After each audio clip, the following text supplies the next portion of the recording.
kedua, kita dapat mengetahui kebijakan pemerintah terkait peningkatan mutu pendidikan. Yang ketiga, menganalisis implementasi kebijakan pada berbagai tingkat pendidikan. Yang terakhir, yang keempat itu kita mengidentifikasi hambatan serta menawarkan solusi peningkatan mutu pendidikannya. Next. Nah, yang pertama kita ada pengertiannya dulu. Nah, apa sih itu pengertian manajemen peningkatan mutu pendidikan? Nah, jadi pengertiannya adalah proses perencanaan dan berkelanjutan untuk mengelola seluruh komponen pendidikan agar kualitasnya terus meningkat. Nah, tujuannya adalah menciptakan sistem pendidikan yang efektif, yang efisien dan mampu menghasilkan lulusan yang kompeten serta berdaya saing. Selanjutnya kita ada konsep manajemen peningkatan mutu pendidikan.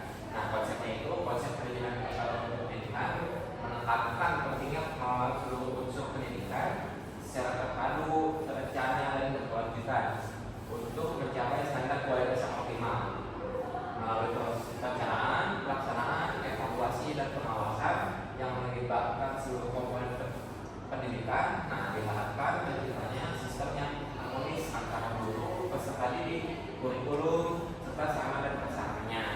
Nah, dengan demikian mutu pendidikan dapat terus berkembang secara menyeluruh dan berkesinambungan sesuai dengan perkembangan zaman. Selanjutnya ada kebijakan manajemen peningkatan mutu pendidikan.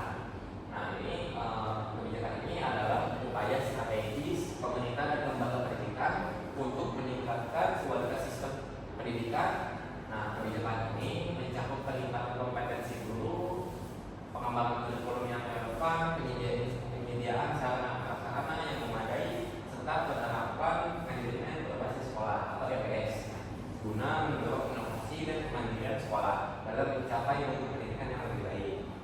Next.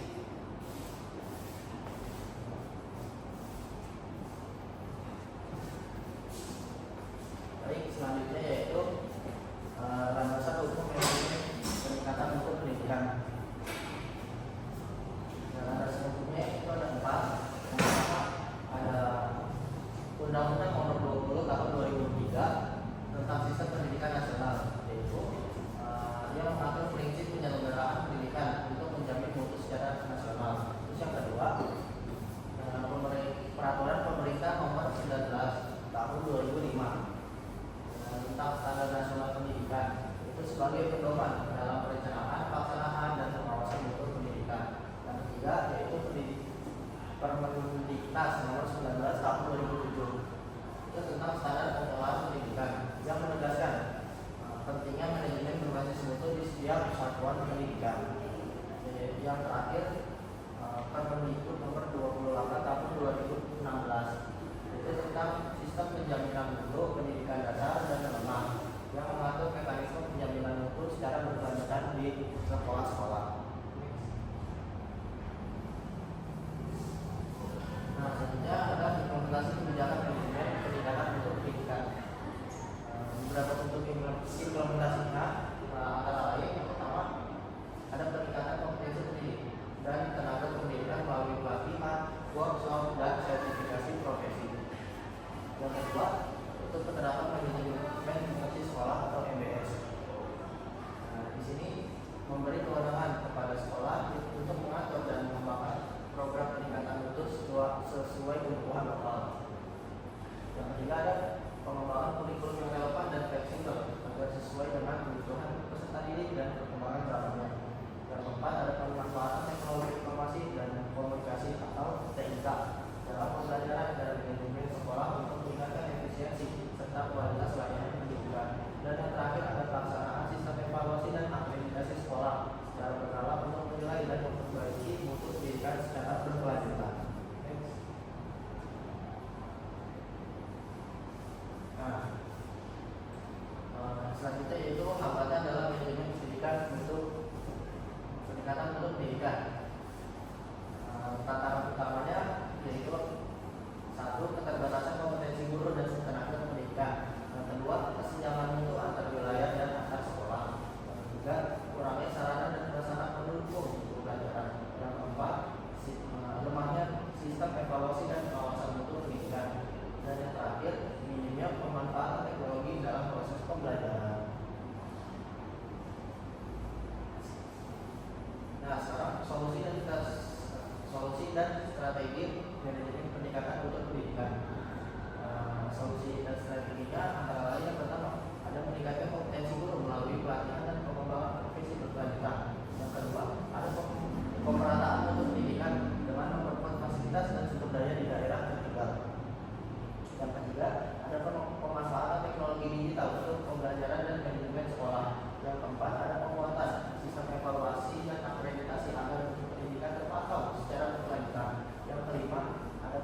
kalau sudah selesai kita lanjut ke kesimpulan. Kesimpulannya yaitu manajemen pendidikan untuk pendidikan merupakan upaya sistematis untuk menjaga kualitas layanan pendidikan melalui perencanaan, pelaksanaan, evaluasi dan perbaikan berkelanjutan.